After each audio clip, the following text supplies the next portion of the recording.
पिछली क्लास में हम कारक के बारे में पढ़ चुके हैं, जो आपकी पाठ्य पुस्तक है सुप्रभातम संस्कृत पाठमाला। पढ़ा था ना हमने? कारक ज्ञानम पढ़ा था। उसमें हमने पढ़ा था कि कारक क्या होते हैं, कारक विभक्ति चिन्ह कितने प्रकार के होते हैं, सब हमने रिवाइज किया था ना? ठीक है, तो आज ये जो ग्रामर का आपका जो टॉपिक है कारक परिचय, उसके बारे में हम पढ़ेंगे। कौन सा चैप्टर आपका है? 9। सबसे पहले कारक कि कारक होता क्या है, क्योंकि संस्कृत में जब तक हम कारक नहीं पढ़ेंगे हमें संस्कृत में वाक्य बनाने नहीं आएंगे। तो इसके लिए कारक के बारे में जानना बहुत जरूरी है, और जो हमारे लकार होते हैं संस्कृत में काल होते हैं उनके बारे में जानना जरूरी है। तो सबसे पहले कारक परिचय कि कारक होता क्या है। कारक कि क्रिया का सीधा संबंध जिन शब्दों से होता है। किसका सीधा संबंध? होता है ना, कि बालक पढ़ रहा है, बालक पढ़ रहा है, पढ़ना का सीधा संबंध किससे है? क्रिया है, यानी कि पढ़ना क्या है? क्रिया, और संबंध किससे है? कर्ता से। क्या हो गया? वो कारक हो गया। ठीक है, अब देखो कारक क्रिया के साथ सीधा संबंध रखने वाले शब्दों को हम कारक कहते हैं।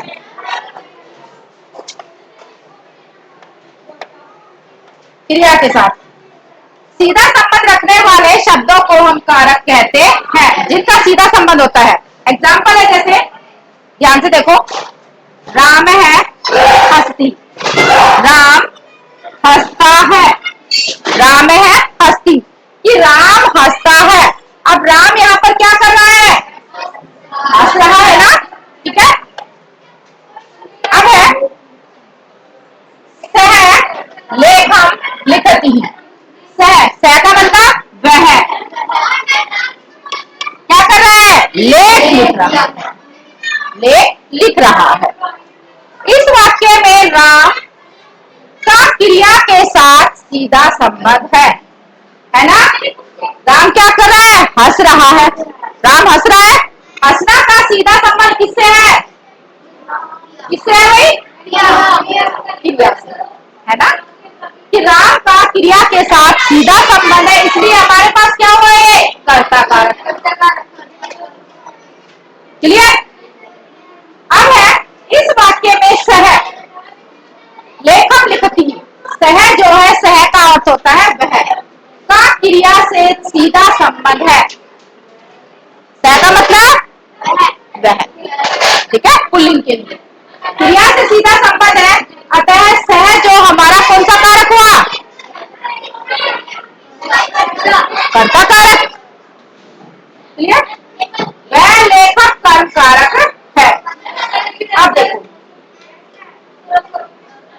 विभक्ति, ये हम पहले पढ़ चुके हैं, वैसे तो हिंदी में भी आते हैं आपके कारक, हिंदी में भी होते हैं और संस्कृत में भी होते हैं। ठीक है, विभक्ति है आपकी क्रिया के साथ संज्ञा, संज्ञा किसी का नाम है, ठीक है, वस्तु आदि जो व्यक्ति है, तो सारे क्या है? ये संज्ञा जितने भी शब्द होते हैं संबंध को प्रकट करने के लिए जो प्रत्यय, प्रत्यय का मतलब चिन्ह। क्लियर? प्रत्यय का मतलब क्या होता है? चिन्ह, जो निशान है उसका वो लगाया जाता है, उसे हम विभक्ति कहते हैं। पता लगा? मैंने पूछा आपसे कि विभक्ति क्या होती है, तो क्या दोगे आंसर? बोलो।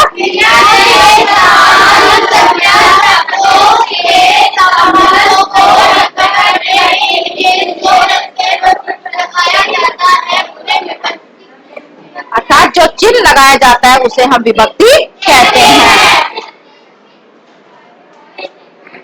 कारक हमारे संस्कृत में कितने प्रकार के होते हैं? 8।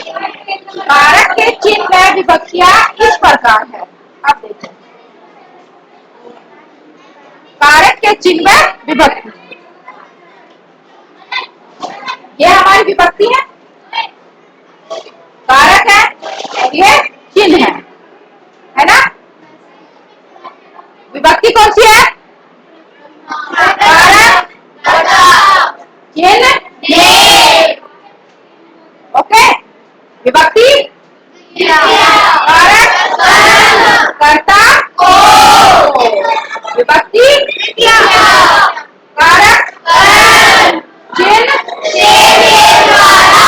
से के द्वारा।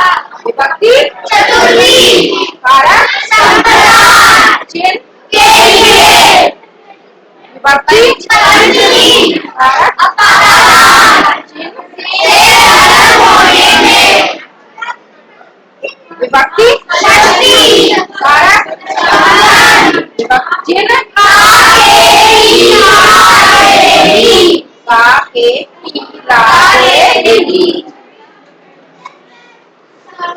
सप्तमी, विभक्ति कारक अधिकरण।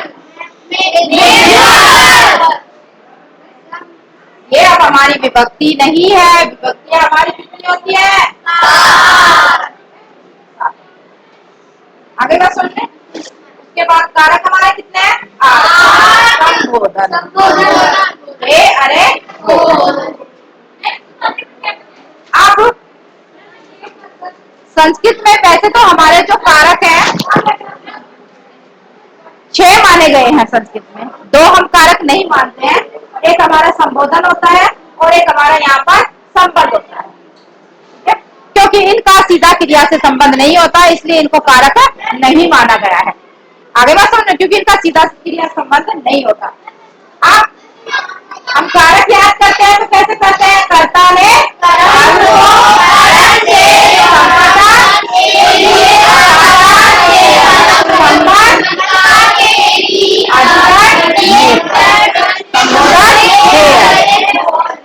क्लियर? याद है ना सबको?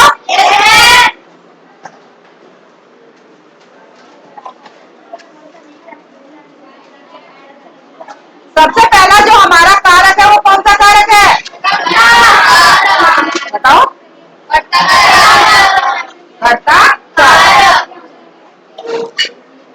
कर्ता कारक। अब देखो कि कर्ता कारक होता क्या है। हमें पता है कर्ता कारक का चिन्ह क्या है? ने। ने है ना? कर्ता ने। अब है कर्ता कारक जिन शब्दों का सीधा संबंध क्रिया के साथ होता है। अभी हमने एग्जाम्पल पढ़ा भी था कि राम है हंसती, राम हंस रहा है।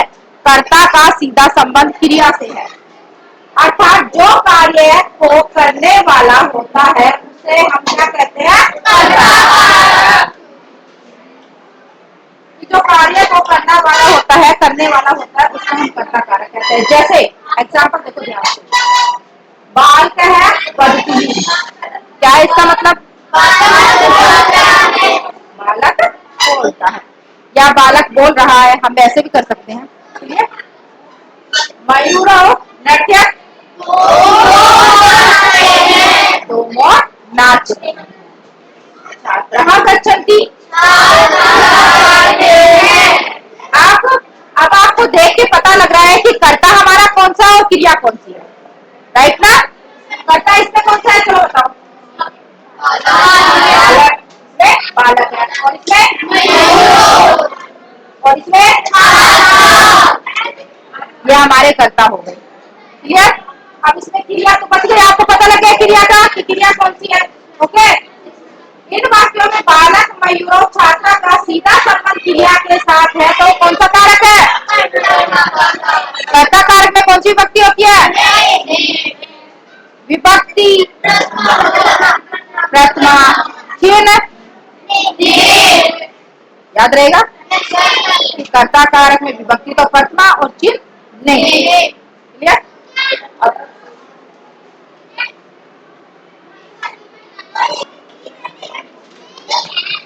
सेकंड कौन सा है? कर्म कारक। जिन शब्दों पर क्रिया का फल पड़े उसे कर्म कारक कहते हैं। कर्म कारक में कौन सी विभक्ति होती है?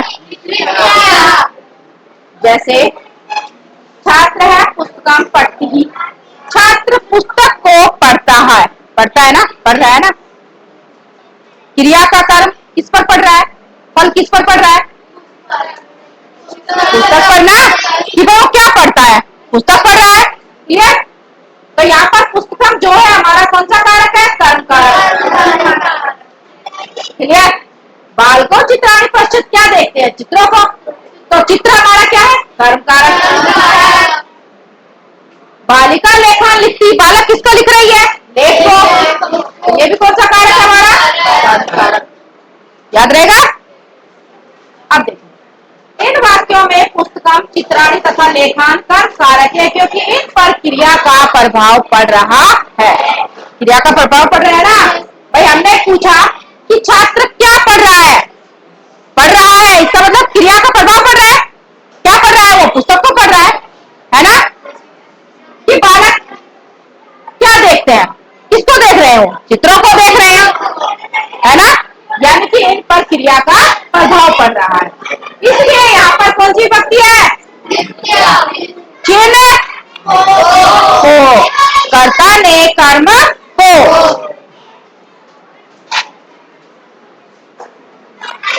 क्लियर। अब देखो, थर्ड है हमारा। थर्ड कौन सा कारक है? कर्म कारक है। ठीक है, थर्ड हमारा कर्म कारक है। अब देखो, कर्म कारक में क्या है? कर्म कारक कर्ता जिस साधन के द्वारा, कर्ता जो हमारा कर्ता है, अर्थात जो क्रिया को करने वाला के द्वारा क्रिया करता है। किसके द्वारा? साधन के द्वारा। यानी कि उसके पास कोई ना कोई साधन है। अब मैं कलम से लिख रही हूं, तो कलम क्या है? मेरे पास साधन है ना। वह साइकिल से जा रहा है, तो साइकिल उसके पास क्या है? साधन। वह पुस्तक से पढ़ रहा है, तो पुस्तक उसके पास क्या है? साधन।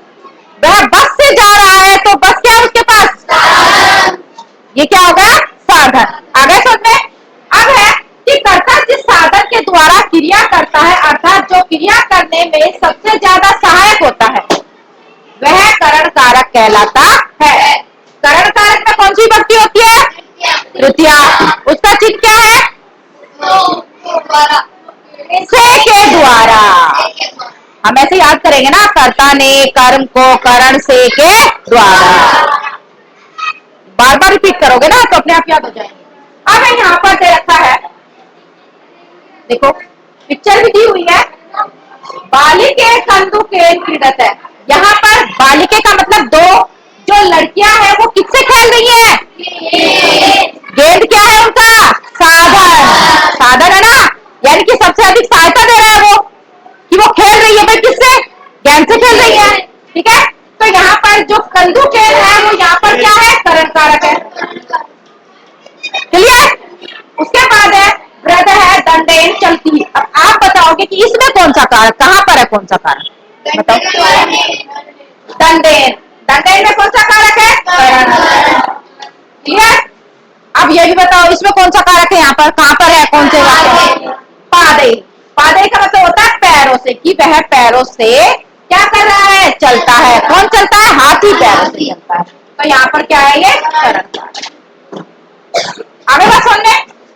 इन वाक्यों में कंदुकेन गेंद से, दंडेन दंडे के द्वारा, पादेही पैरों से क्रिया के साथ साधन है, क्योंकि इनके द्वारा क्रिया की जा रही है। अतः ये कौन सा कारक हो गए हमारे? करण कारक में कौन सी विभक्ति है? चिन्ह क्या है इसका? से के द्वारा। क्लियर।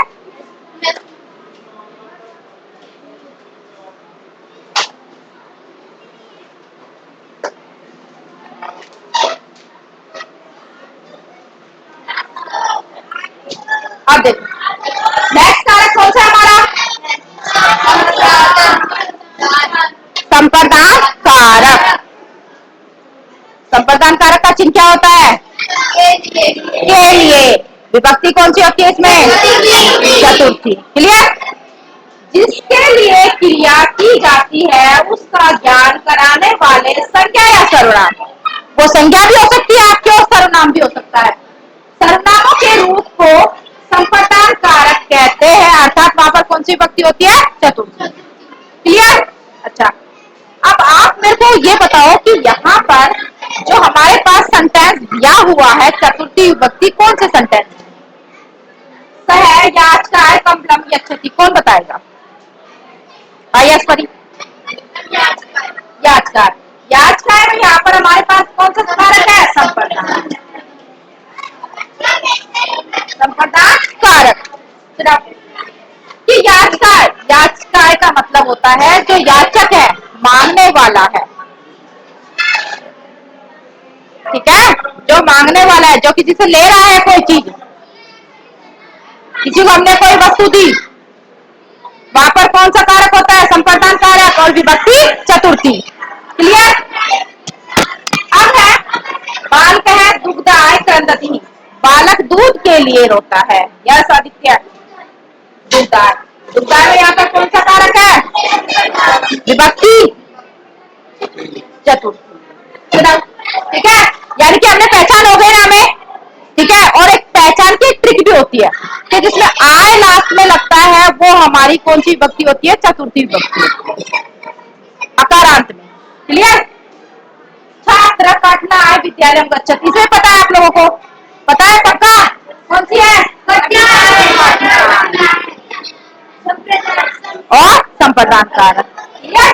कि छात्र पढ़ने के लिए विद्यालय। इन वाक्यों में याचना, दुग्धाय तथा पठना संप्रदान कारक है और चतुर्थी विभक्ति है, क्योंकि इनके लिए क्रिया की जा रही है। क्लियर? अब देखिए, अब है कौन सा कारक है? अपादान कारक। क्या होता है अपादान कारक? संज्ञा के जिस रूप से अलग, अलग का मतलब कोई वस्तु किसी से अलग होना। ठीक है, अब जैसे मेरे हाथ में क्या है? ये पेन है, ये नीचे गिर गया, गिर गया या मैंने ऐसे गिरा दिया तो ये नीचे गिर गया, तो ये क्या हो गया? ये अपादान हो गया ना, कि कोई वस्तु किसी से अलग हो गई। हो गई ना अलग? जैसे पेड़ से पत्ता गिरा, पेड़ से पत्ता अलग हो गया, या पेड़ से फल गिरे तो फल क्या हो गए? अलग हो गए। ठीक है, या मेरे हाथ से ये पेन गिरा, या बालक घोड़े से गिरा, यानी कि किसी कोई भी वस्तु किसी से अलग होती है, अलग होने के भाव में कौन सा कारक होता है? अपादान। और विभक्ति पंचमी। क्लियर? और उसका चिन्ह क्या होता है? से अलग। अब है कि अपादान कारक कहते हैं जैसे उसका चिन्ह से अलग। क्लियर? अब देखो एग्जाम्पल, देखो दे रखे हैं एग्जाम्पल, यहाँ पर दे रखे हैं। कृष्ण है रामा आगच्छति। अब कृषि का मतलब होता है किसान गांव से आ रहा। गांव से अलग हो गया वो ना अलग। मैंने यही बताया ना कि जहां पर अलग होने का भाव होगा वहां पर कौन सी विभक्ति होगी? पंचमी। और कारक अपादान। क्लियर? अब यहाँ पर किसान गांव से आता है, आ रहा है, तो यहाँ पर ग्रामर यहाँ पर दे रखा है। ग्रामर में कौन सी विभक्ति है? पंचमी है ना? क्लियर? वृक्षात् फलानि पतन्ति, पेड़ से फल गिर रहे हैं, अलग हो रहे हैं, है ना? अब यहाँ पर फलानी में क्या है? फलानी तो हमारा बहुवचन है। वृक्षात् में कौन सी विभक्ति है? पंचमी। पंचमी है ना? बालक अश्वात् पतति, बालक घोड़े से गिरा। दिया था ना एग्जाम्पल कि किसी चीज से गिरना, है ना? तो यहाँ पर भी क्या है? अश्वात् में कौन सी विभक्ति है? पंचमी। क्लियर? इन वाक्यों में कृषक, रामात, कृषक और अश्वात् में अपादान कारक है, पंचमी विभक्ति है, क्योंकि किसान, फल और बालक क्रम से गांव, पेड़ और घोड़ों से अलग हो रहे हैं। सबसे अलग हो रहे हैं ना? अब आप विद्यालय से घर जाओगे तो विद्यालय से आप अलग होगे ना, कि बालक स्कूल से घर जा रहा है, स्कूल से आप अलग हो गए। अगर बात समझ में? जैसे नो, तो जहां पर अलग होने का भाव होगा वहां पर कौन सा कारक होगा? और विभक्ति पंचमी। अब देखो, अब है हमारा संबंध। संबंध का मतलब साफ साफ दिखाई दे रहा है। संबंध क्या? किसी से संबंध, यही होगा ना? किसी से संबंध होगा।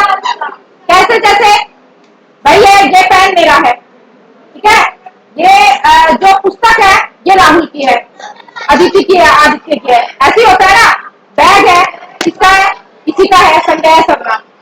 देते हैं ना कि यार वह उसका बैग है। हमारा किसी ना किसी से संबंध होता है, ठीक है। तो वहां पर कौन सा कारक आता है? संबंध कारक आता है। क्लियर? संबंध कारक।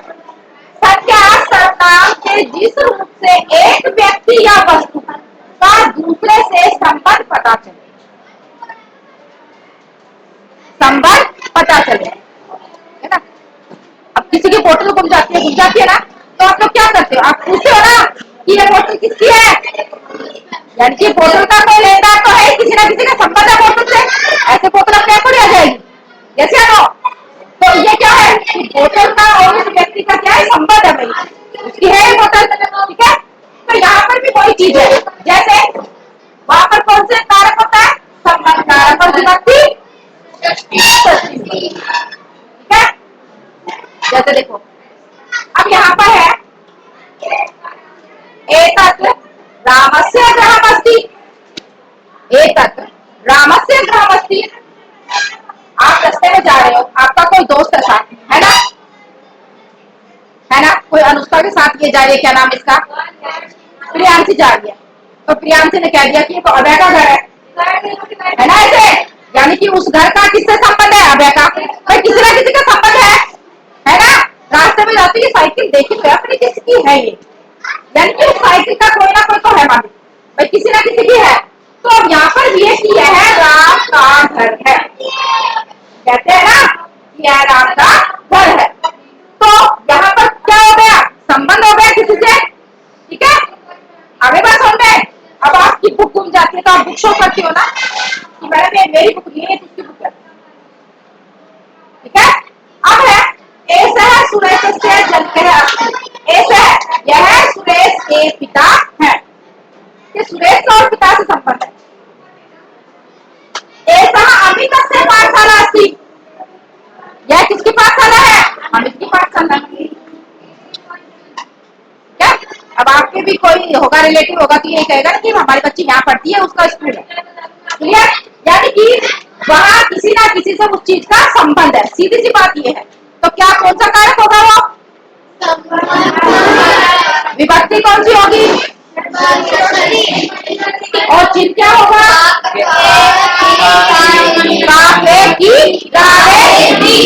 क्लियर। अब है यहाँ राम का घर है, सुरेश के पिता है, अमित की पाठशाला से संबंध का पता चलता है।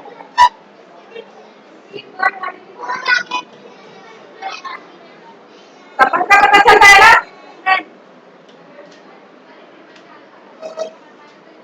अतः रामस्य सुरेशस्य और अमितस्य शब्दों के संबंध में कारक षष्ठी विभक्ति। षष्ठी विभक्ति पता लग रहा है कहाँ पर है, कौन से सेंटेंस में है? पता लग रहा है पक्का? कौन से सेंटेंस में? बोलो।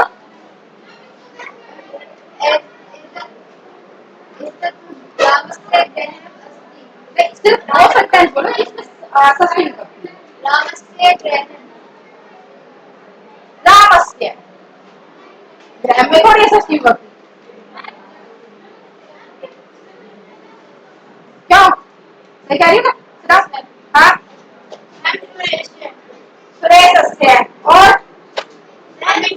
क्योंकि ये पहचान है जिसके अंत में क्या जुड़ा है? अस्य। तो वहां पर कौन सी विभक्ति होगी? षष्ठी होगी ना। रामस्य सुरेशस्य अमितस्य, ठीक है। अकारा जितने भी है जिसके लास्ट का अंतिम वर्ण क्या है? अस्य है, कौन सी विभक्ति होगी? षष्ठी विभक्ति। तीनों में सेम है ना। और राम क्या है? अकारांत है, बालक भी अकारांत है, उसी तरह जैसे रामस्य बनेगा उसी तरह बालकस्य बनेगा, क्लियर।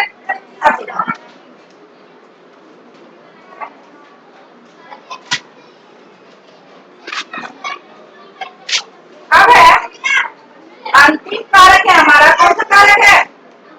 अधिकरण कारक, क्या? अधिकरण कारक। अब अधिकरण कारक क्या होता है? जिन शब्दों से क्रिया के आधार अर्थात स्थान का पता चले कि हमारा आधार क्या है। हम चेयर पर बैठे हैं, हम कुर्सी पे बैठे हैं, हम सोफे पे बैठे हैं, तो सोफा और कुर्सी हमारा क्या हो गया? आधार हो गया।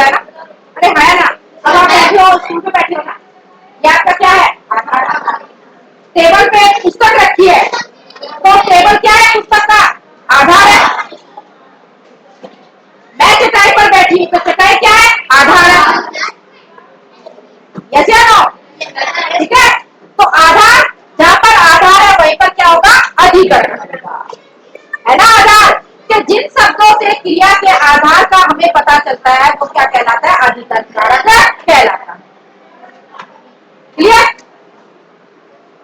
इसका चिन्ह में पर है, में और पर है, ठीक है? अब जैसे है, मैंने पूछा कि अधिकरण कारक में कौन सी विभक्ति है, तो आप कौन सी बताओगे? सप्तमी।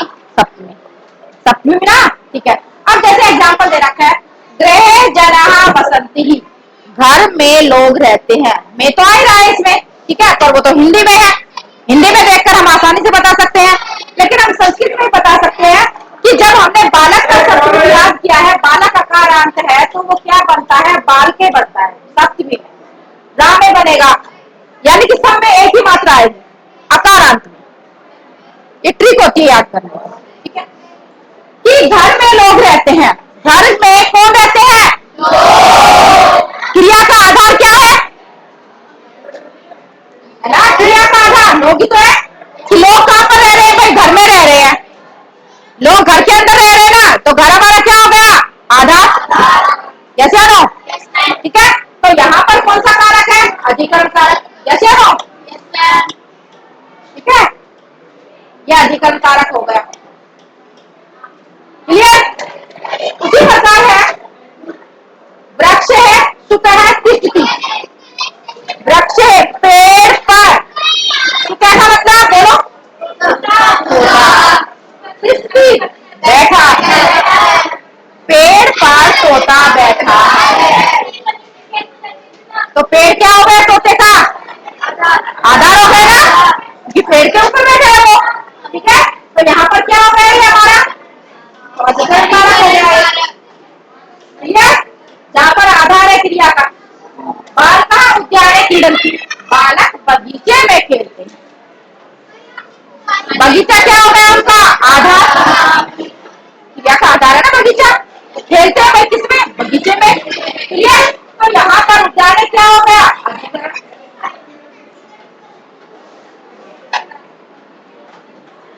क्लियर? पता लगा कि कहां पर सप्तमी विभक्ति आ रही है और कहां पर अधिकरण कारक। क्लियर? यहाँ लोग घर में, तोता पेड़ पर तथा बच्चे बगीचे में है, अतः घर, वृक्ष और बगीचा क्रिया का आधार है। और हम यही पढ़ रहे हैं कि क्रिया का जहां पर आधार होता है वहां पर अधिकरण कारक, इनमें अधिकरण कारक है। और कौन सी विभक्ति है? क्लियर? अब लास्ट का हमारा है कारक, कौन सा कारक है? संबोधन, जिसको हम संबोधित करते हैं, जिनको हम पुकारते हैं, बुलाते हैं ना कि हे इधर आ, अरे, ऐसे शब्दों का यूज करते हैं ना, तो ये क्या है? संबोधन कर रहे हैं, जो पुकारने के लिए यूज में आते हैं, ठीक है? वो क्या कहलाता है? संबोधन कारक कहलाता है। किसी को बुलाने, संबोधित करने या पुकारने के लिए जिन शब्दों का प्रयोग किया जाता है उसे हम संबोधन कारक कहते हैं। क्लियर? मैंने पूछा संबोधन कारक क्या होता है, तो क्या दोगे आंसर? संबोधन कारक मैंने पूछा तो क्या दोगे आंसर? बोलो। पुकारने के लिए तो होते हैं, किसी को बुलाने के लिए संबोधित वर्ड जिन शब्दों का हम यूज करते हैं कि हे, अरे, वो का मतलब संस्कृत में अरे इधर आओ, ठीक है? अब जैसे है, देखो, हे कृष्ण त्वम् अत्र आगच्छ, हे आ गया ना, कि हे कृष्ण तुम इधर आओ, यहाँ आओ, तुम यही है ना, हे कृष्ण तुम यहाँ आओ, तो हे यहाँ पर हमारा क्या है? संबोधन, संबोधन है, पक्का? ठीक है, तो यहाँ पर हे बालिका पाठम पठत, हे बालिका, हे बालिका पाठ को पढ़ो, तो हे आ गए यहाँ पर, तो ये भी क्या है हमारा? संबोधन। यस या नो? हे पुत्र तुम भोजनम खाते हैं, कि हे पुत्र तुम भोजन खाओ। तो यहाँ पर है क्या है बताओ? संबोधन। पता लगा कि संबोधन कौन सा कारक होता है? किसी को बुलाने के लिए, संबोधित करने के लिए, पुकारने के लिए जिन शब्दों का हम प्रयोग करते हैं वो संबोधन कारक कहलाते हैं। क्लियर? अब देखो कुछ महत्वपूर्ण बातें जो हमें याद होनी चाहिए। जिन शब्दों का क्रिया के साथ सीधा संबंध होता है वो क्या कहलाते हैं? ये हम सब पढ़ चुके हैं, पढ़ लिया हमने, ठीक है? ये मैं पूछती हूँ, कारक कितने होते हैं वैसे? और विभक्तियां साथी होती है ना? और करण में अपादान कारकों का चिन्ह से होता है, किंतु अपादान से अलग होने के अर्थ में प्रयुक्त होता है। होते ना हम कंफ्यूज? अरे है ना, यहाँ है हमारे पास करण है, अपादान है, दोनों में से आता है ना, ठीक है ना? जैसे करण में तो आता है से, लेकिन वह साधन के लिए है, साधन के लिए है ना, कि बालक कलम से लिखता है, ठीक है? और अपादान में बालक पेड़ से गिरता है, वो गिरने के यानी कि अलग होने के भाव में हो गया। अगर दोनों में अंतर समझ में, इसलिए इसमें कंफ्यूज मत होना। क्लियर? जैसे वृक्षात् पत्राणि पतन्ति, कि पेड़ से पत्ते गिरते हैं, तो यहाँ पर साधन नहीं होगा, करण कारक नहीं होगा, कौन सा कारक होगा? अपादान। क्लियर? आज का हमारा जो टॉपिक था क्या था? कारक क्या होता है हम सबने पढ़ा। हमारी संस्कृत में विभक्तियां कितनी होती है कारक में, और कारक कितने होते हैं?